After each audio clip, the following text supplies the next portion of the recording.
what we think of as not in style or not trendy or not useful. Go on. Yeah. Right.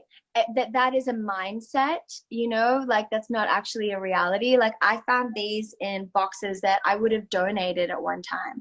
But now that I've committed to not buying new clothes for a year, I'm looking at every item of clothing like it's a treasure. And I'm imagining like, no, I want to keep this for the rest of my life because I don't want to have to buy another tie-dye bikini top down the line, you know?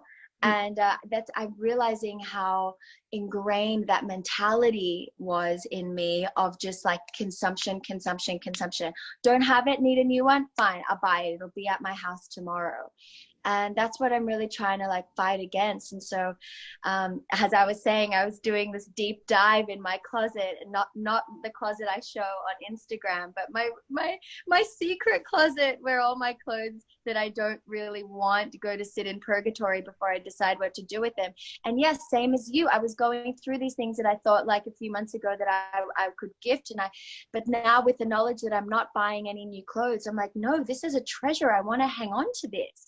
This is going to be like stylish again one day. Or like, what does that even mean, this concept of style and trends? If I wear it and I like it, then it's great, you know. It doesn't matter if like, you know, it's not on like, hasn't been photographed on any street style blogs lately. Like, so it's just interesting. I've been having a lot of fashion downloads, so it's the perfect time to talk about fashion. And it's the perfect time to start this conversation. Yeah. What a better note than that? So welcome everybody. I am with TANSY KASCHAK, and today I have the honor to be interviewing actress, activist, and one of my favorite people and more inspired people in the world, Nat Kelley. Thank you for taking the time to talk to us. This interview is part of a series of activations that are happening this week, and it is in honor of World Oceans Day that officially is June 8th, but we postponed the program and out of respect of the Black Lives Matter movement. And so here we are, and Nat and I share so many passions, including that of fashion and the creativity in it. However, as we know, fashion, conventionally made fashion, is destroying our planet and destroying our oceans. And so what's a conscious fashionista to do? And in that, I would like to welcome you again. Thank you. And you are a fashion icon. You've traveled the world to attend fashion shows. You worked with the biggest brands in the world. And in recent times, you've been very outspoken about reframing your relationship with fashion. How did that happen? Thanks for having me, Tansy. I just want to start off saying, I have to say that you were a big catalyst for me in my what I've been calling my fashion awakening. I always admired your sense of style, and I knew that I knew your mindset around fashion and how resourceful you are, and like how much you mix vintage with designer, and I really admired that. And that's also how I guess I used to live as well, because the way that I was raised, you know, my mother was so poor in Peru that she loved fashion. You know, her and her 6 sisters loved fashion, but they couldn't afford to buy clothes that they saw in magazines, so they would make them themselves. They would copy them from magazines or storefronts, and always looked amazing. And my mom always raised me with that sense of really valuing clothes, valuing textiles, feeling things and asking myself, like, is this a good fabric, you know, with a lot of love for linen and well cut timeless pieces. And so that's kind of essentially who I am and how I was raised, and what I always kind of liked about you too. And then something interesting happened to me. I got cast in a show called Dynasty, which is the remake of the 80s show that was that was very popular when it came to fashion, and really set a lot of 80s trends. And so in the remake, fashion was also an integral part of the show. And all of a sudden I found myself like having access to these designers that I'd only drooled over in magazines. And so that was also a very interesting experience, having been somebody who had just worn a lot of vintage and whose style was really like pared down. All of a sudden I was dressed head to toe in Gucci and Balmain, and we had like so much fun on that show, and I just threw myself into it wholeheartedly, because how could you not? And I was creating a character. But then something interesting happened, you know, with the success of that show, and you know, my budget for clothes increased. I think I started to believe that I was Crystal Carrington, and I started spending like her and accumulating more and more clothes like her. And then all of a sudden, and you're so kind to call me a fashion icon. I would definitely not consider myself one. I mean, hopefully I aspire to be, but a very different kind of fashion icon. But I think I was just more following trends, which I don't think is very like iconic. Like, you know, I was just like, oh, okay, this is what we're doing now. All right, we're wearing this now. Okay, this season we're wearing this. And I wasn't really thinking for myself. I can admit that, you know, I was being a bit of a sheep, which is kind of how we all are in the fashion industry. And, you know, we're told like, okay, this is in this season. Next season it won't be. You've got to buy something else. Okay, so how we do it is we fly to all these places around the world to sit front row at Fashion Week. And I just kind of accepted that this is how things were done. And I was going along. Pardon? It's fun. I was having a lot of fun. And I was just like on autopilot thinking like, oh, look where I am. Like, look where I got to. Like, how exciting. Like, good for me. And my ethics around this area kind of fell to the wayside, because I got very caught up in the glamorous aspect. And that's like, literally, that's what glamour means, to kind of enchant. And you just kind of fall under the spell, and you just like go along with what people say, and you get all this like feedback of how good you look and how cool you are, and that just like fuels you to just keep on going on that same autopilot program. And so I was a bit of an autopilot fashionista, I have to say.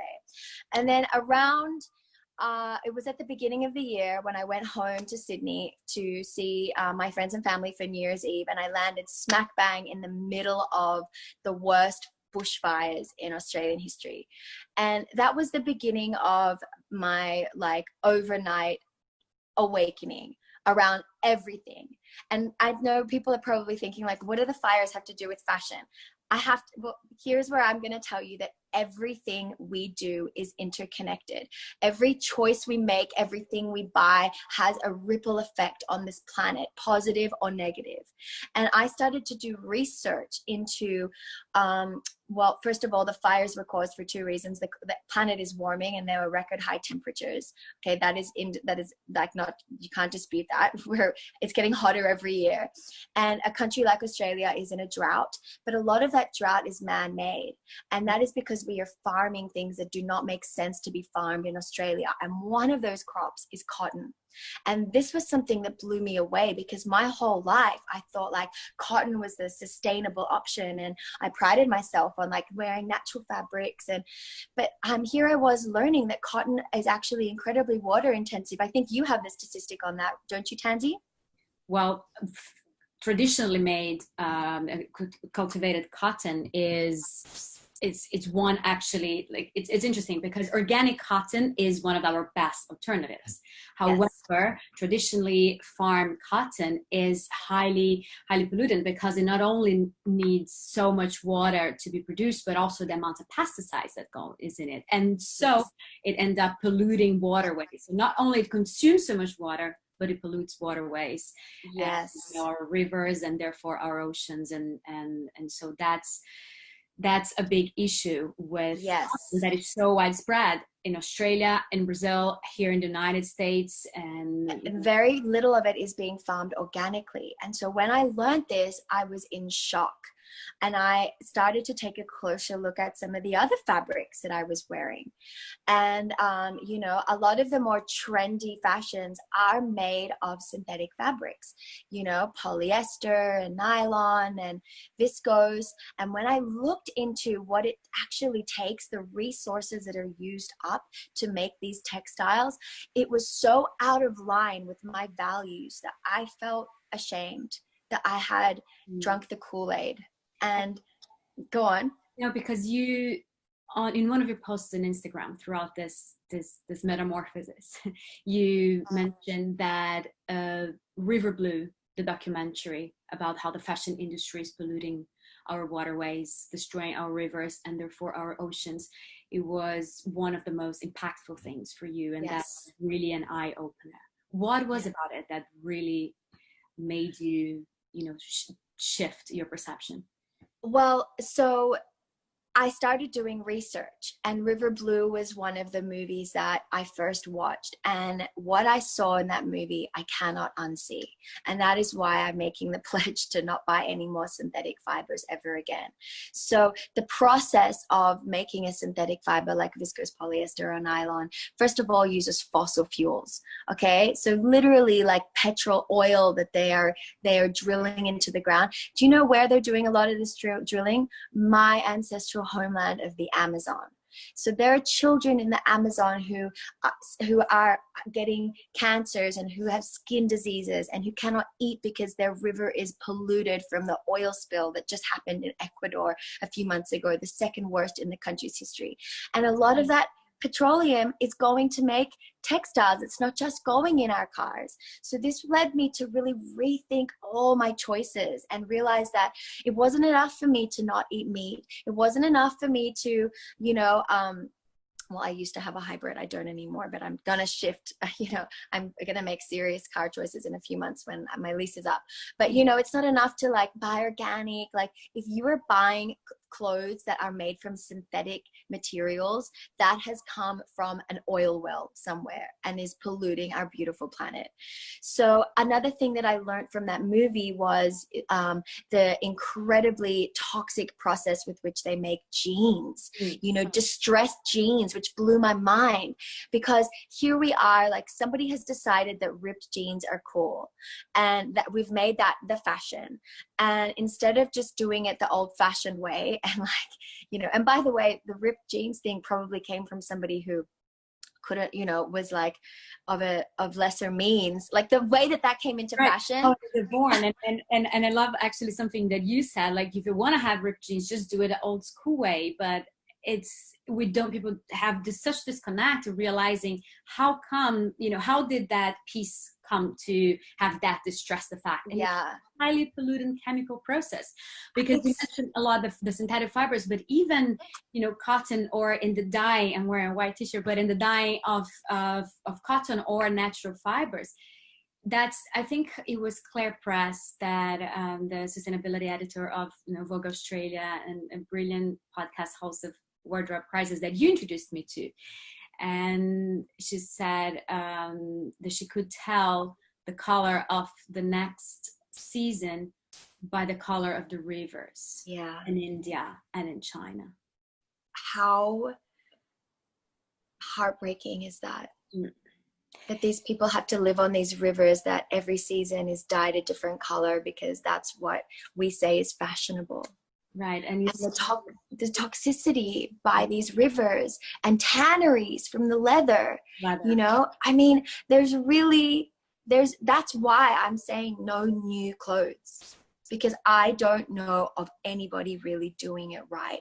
Sustainable is not enough. And this is a conversation we're going to get to. Sustainable implies that we are going to sustain or maintain the status quo. The status quo is horrific. We need to if we maintain it, we're headed for certain death as a civilization, as a planet. We need to regenerate. And I don't see anybody really doing regenerative, not yet at least, regenerative textiles in fashion. And when I do, I will support it wholeheartedly. And we'll go into what that means later, but I'll just wrap up this question. So Yes, River Blue woke me up. I suggest that to anybody who wants to really wake up to the real story behind fashion. And and beyond the environmental impact, the impact of the humans who were there wearing gas masks, spraying toxic chemicals, paid like slave wage laborers, living in terrible conditions. They're not allowed unions, they're beaten, oftentimes these are children. Like, I could not believe I had been supporting that. And then one more thing I just want to quickly mention is another thing I came to reckon with was my overconsumption. I looked around at my closet and I saw that I was only wearing less than 5% of it. What is the point? What was the point of accumulating and accumulating when I knew now the cost that was having on the planet and on people around the world? So it was the beginning of the year that I had that big wake up. And a few months later, I made the pledge to buy no new clothes, and I'm on a life quest to figure out how we can be conscious fashionistas, how we can participate in the space creatively without sacrificing creativity. Right, because there are options, and yes, the no new clothes pledge, but also renting or swapping. And that's something you've also been talking a lot about. I think you even listed some of the pieces you selected on, was it Open Closet? Yes. And I like how that is, there are ways into still enjoy fashion, still appreciate and, have fun dressing up and everything, but we don't need to be into this crazy, obsessive, addictive mode of buying and buying and buying everything new. Yes. Okay, so one thing I want to say about renting. I really support sites like Open Closet. So what Open Closet does is I give them the clothes that I don't want to necessarily sell, but I want to keep, but they're just sitting in my closet being unused. And if I could rent it out to some girls that would save them from actually buying something that they'll only wear once or twice, I think that's a win for the environment. Okay, so I love the concept that my friend Johanna from Open Closet has come up with of person-to-person renting. Where I think it is tricky when it comes to truly doing right by the planet are some of these bigger sites that buy a lot of sizes and like in a certain style from designers and then rent those out because they belong to now this company. And what happens when that style is out of fashion again? Like, I don't know what they're doing with those garments, like, I don't know, are they throwing them, because they don't belong to anyone. I just don't trust. There was a very good article that came out about it. Just Google like the true sustainability of some of these bigger rental sites. I just don't know. I personally, that's not something I would do, but I support these one-to-one peer rentals. And then you and I want to come up with an app where it's like a friend swap app. So, you invite a couple of friends onto your communal closet and you say like, hey, I'm going on a vacation and I don't want to buy cute things to wear for 2 weeks, when I go to Europe or wherever, like who has something appropriate, and we kind of outsource that way. So look, I think it's time to get creative. This being said, I my heart goes out to designers because I know that they're creatives who are also trying to pay their bills and they're just a part of the system too. But things have to be shaken up for people to reinvent, and that's what we need to do. We need to reinvent the whole system. We surely do, and we need to get working on that app because the idea that and that's something that now, because we live in different cities, but when we travel together, that we are like, take this, use until the next time I'm seeing you. But this idea that you don't need ownership and have everything with you all the time, because as you mentioned, we barely wear the stuff we have. And not only they sit there and being unused, but it feeds this mentality. And I think it's like a process into detoxifying our mind and our habits into how we consume fashion, because we can still celebrate the creativity in it. We can still support the designers, as you mentioned, those that are doing it right. And because, that there are, at this moment, the fashion industry was already going through a big transformation before COVID hit. And with the pandemic, we're seeing that they're going through many difficulties, but it's birthing a lot of creative solutions. So we as consumers, we have the internet, we can research, look up and see who is really doing work that, as you said, is aligned with our values, because we need to treat clothes, and that's onto actually the next question I had to you. We should think as clothes the same way we think as food. And now we have this increased perception and awareness around food, and where is it from, what's in it, and even how things have been farmed. And I think the fashion industry has so much to learn from the regenerative farming movement, or even this bigger consciousness from the consumer, not only the farmer but the consumer, towards what we eat, because what we put in our skins, it's like eating, it goes directly into our bloodstream, but also how we create these pieces, these garments, the wash-offs go directly into the earth. So you have been also very much outspoken about your support towards regenerative farming, and so I wanted to hear from you if you have had any insights into how you think the fashion industry can learn from it. Oh my goodness, this is my favorite topic now in the world, and I will devote the rest of my life to this idea. So let me just sum up the idea of regenerative farming for everybody, okay? The current way we are farming in the world, I will call it modern agriculture, is not only doing a lot of damage to us, because when we consume these foods or put on these clothes that have been made by crops that are treated with pesticides, we are also damaging the earth, because these modern agricultural farming practices, through the use of monocrops, which is just growing one thing, which is not how the earth naturally likes to grow living things. You don't find monocrops in nature. Through the use of pesticides, through the use of heavy tilling, we are literally raping the earth. And when you go to a traditionally farmed or modern agricultural farm and you touch the earth, it is dry. It is dry, it is rock hard, and it is not like Live. Yes, that soil is not alive. And now this is contributing to something that is very worrying, which is the desertification of the world. Now, I don't want to get the statistics wrong here, but it is a very high, the amount of land in the world that has already been desertified and eroded through modern agriculture is growing and growing and growing. And it is so alarming. Yes, it is so alarming that we are I know this statistic, that there is only enough topsoil now left in America for 60 more harvests, for 60 more years. That is how degraded the earth is. Now, I want to tell you something that another fact, and this is about Australia, because when you imagine Australia, you imagine a dry, dusty, drought-prone land, right? In the book Dark Emu, which I recommend to everybody, they study that. Dark Emu by Bruce Pascoe. He looks at the first explorers and settlers' diaries, and we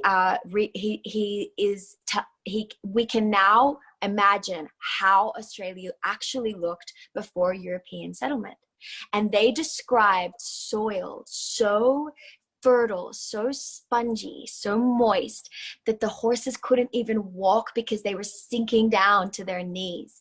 He said the whole land was covered with grasses and mosses and orchids, and that it looked like just a beautiful national park. And of course, to the European mind, this was just random wilderness. But now we are seeing that that was the result of careful stewardship and cultivation of that land by the Aboriginal people for 40,000 years. The same can be said on this continent. We weren't always suffering from these droughts and fires and natural disasters. These natural disasters, the hurricanes and the floods and the fires, are happening because our land our planet is out of balance. Our ecosystem here is out of balance. And that is because of the harmful agricultural practices that we have been doing. And so, you know, like factory farming of animals, spraying of pesticides, I've gone over this. So what gets me excited about regenerative farming is that it is not a new concept, that it is actually reviving indigenous ways of working with the land. And there is hope because we can turn it around. If you look at regenerative farming pictures, go Google this, everybody, before and after regenerative farming, you will see that people can, with regenerative farming, people have been able to restore moisture and fertility to the soil. What looked like once barren, dry lands can become lush wetlands again. We can restore the water back to the rivers and the aquifers. We can bring back the wildlife and the biodiversity. Pardon? And protect our oceans. And protect our oceans 100%, because the oceans are acidifying right now because of the excess carbon in the sky. And this is a very good point, because, you know, this is about oceans. And when we talk about regenerative farming, it's really easy to say this is something that just happens on the land. This is intimately connected with the oceans. So too much carbon in the air means the earth is trying to balance. And so the ocean's trying to help us out by drawing down some of that carbon. What's it doing? It's acidifying our oceans, and it's killing the phytoplankton, which give us oxygen. I thought it was just the Amazon that gave us oxygen. We need the phytoplankton, and they are dying off because of this acidification.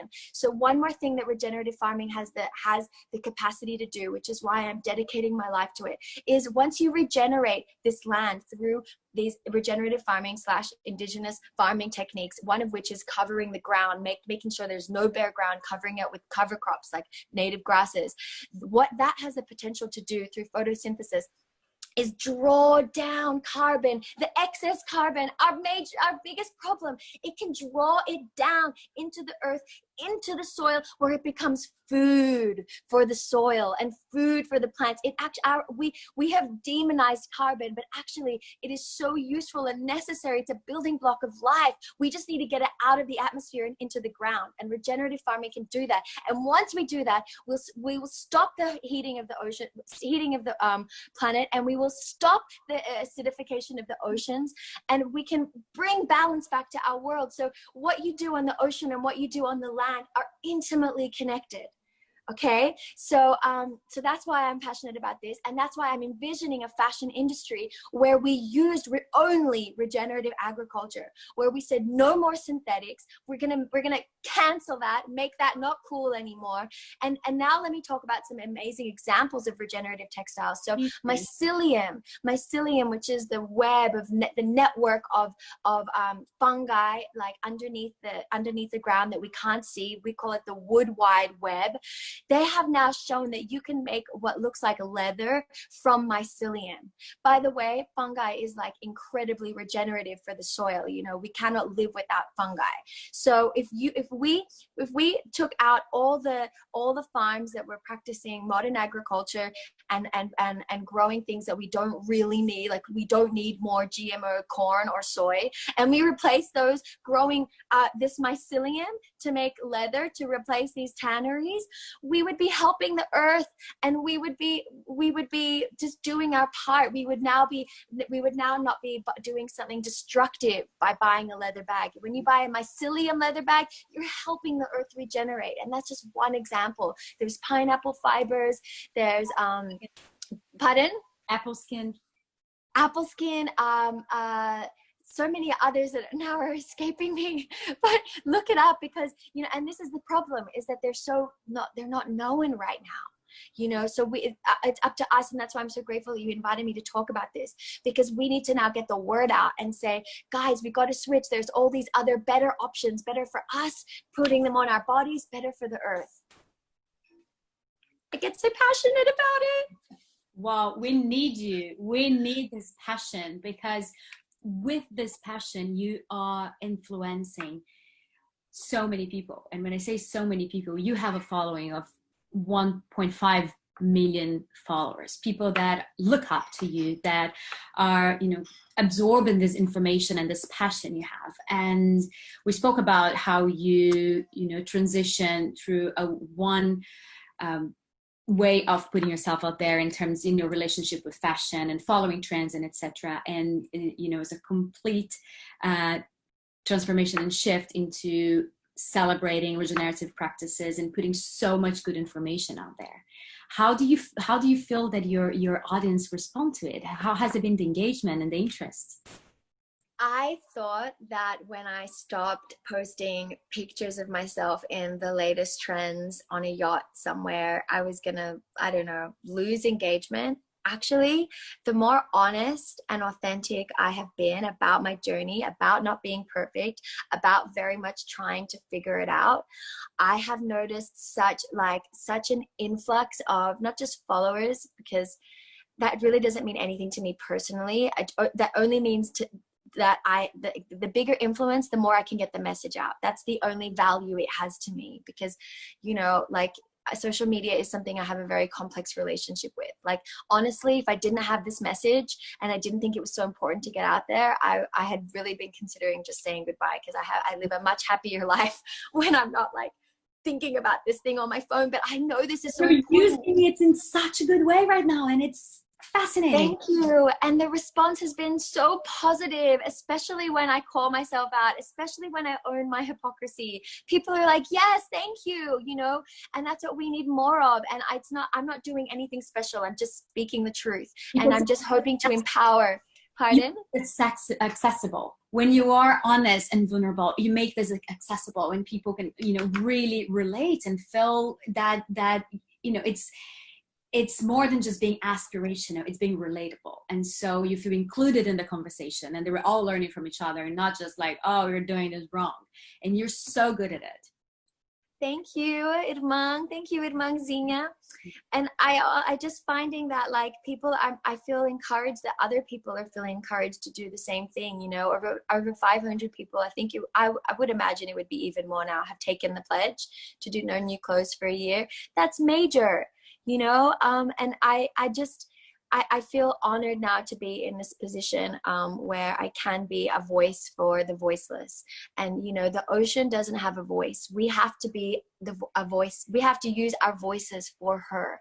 She is in pain. She is suffering right now. She is bearing the burden of our short-sightedness and our irresponsibility with this beautiful, important resource. We've only got one ocean, you know. And so the fact that we have just been so just irresponsible with the way that we use her, from everything, not just fashion, from the overfishing to the drilling. Now they want to drill the ocean beds, like the last wildernesses of our planet. So we have to start using our voices and speaking up for her. And that doesn't mean that you need to, like, you know, I don't know, disengage from like pop culture, you know.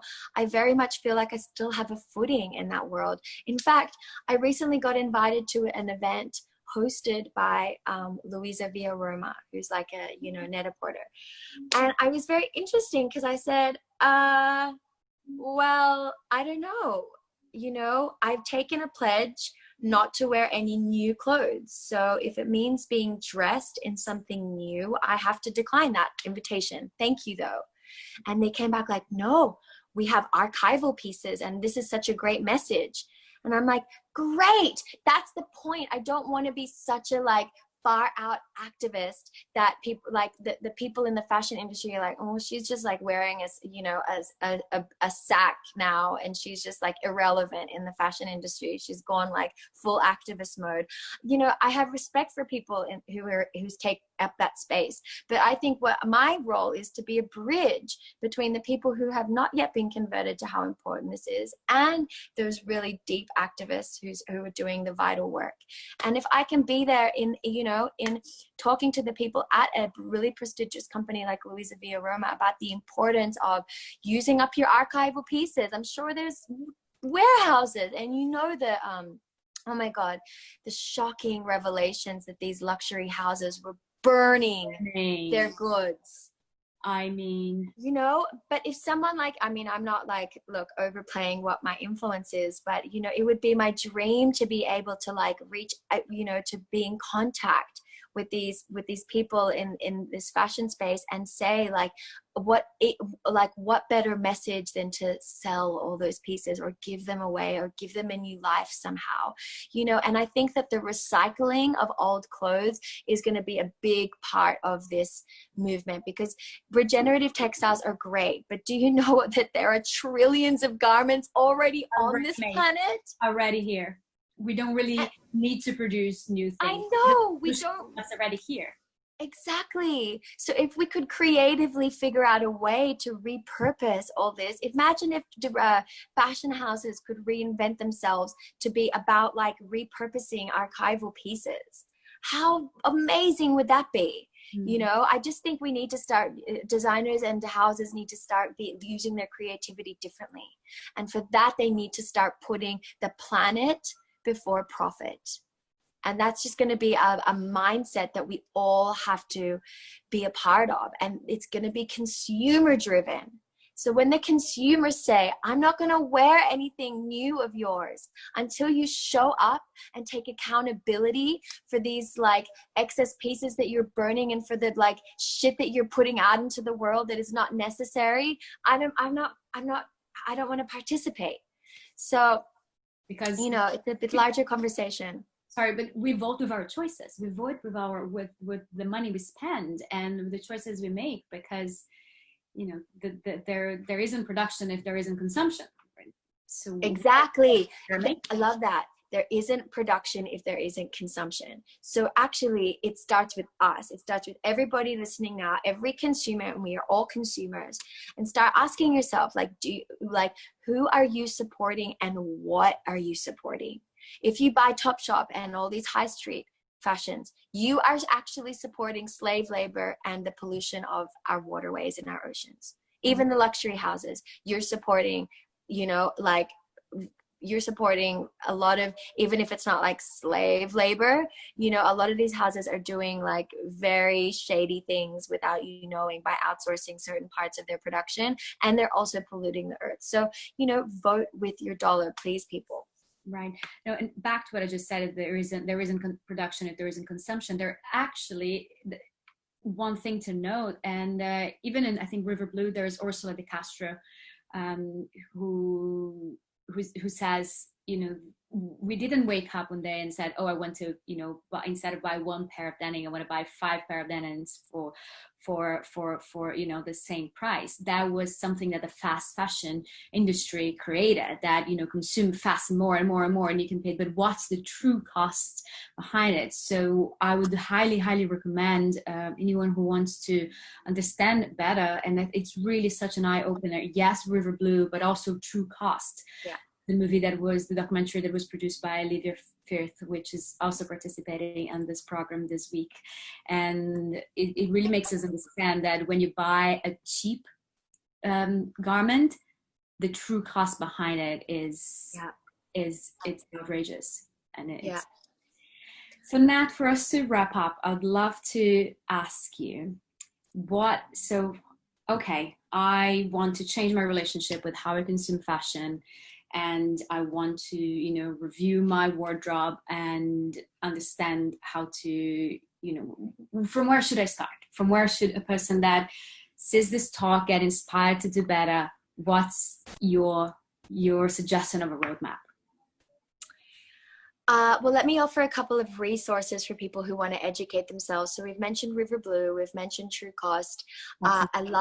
Please follow Slow Factory on Instagram, Celine, Fiber Shed. Those are the 3 I can think of right now. And also Elizabeth, pardon? Fashion Revolution, of course, no brainer. And then there's Elizabeth Klein, but you can also get her book, The Conscious Closet. And she has laid out a roadmap of how to really go through your closet. And I'll break it down for you a little bit now. But basically, you want to really consider every item. Now, this is the opposite of Marie Kondo. Marie Kondo is like, does this bring me joy? Nope, throw. And there's just and I used to be like Marie Kondo fan until I realized, and actually you told me, the garbage bin is not some magic portal where you put things in and things magically poof disappear into thin air. Like every piece of plastic, of fossil fuel derived synthetic fabric we have ever created still exists on this earth, unless we have burnt it, which now exists in carbon in the atmosphere. Okay, so this planet is a finite space. You don't just throw things out and then just because you don't see it, out of sight, out of mind, the problem is solved. So I want you to be really mindful with going through your closet and being mindful when something doesn't resonate with you anymore, how you dispose of it. And we'll talk about that later because you're really good about, those next steps. But when you're looking in your closet, it's very helpful to make a capsule closet. Like a lot of us, if you're like me and you've followed a lot of trends for the last few years, I've got things that I'm like, when am I ever going to wear this fluoro pink frilly thing that was cool 2 years ago that is just not timeless?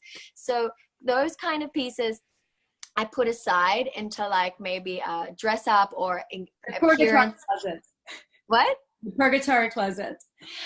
Well, so I have 3 closets. I have my capsule closet, which is everyday wear. All the colors match. It's very neutral palette because especially with quarantine, I have no need for the frilly pink neon top, so that's my capsule closet, and it's so helpful for me to have this it's 30 pieces of clothing that I know everything goes with everything else. That's my daily closet. I really recommend everybody do that.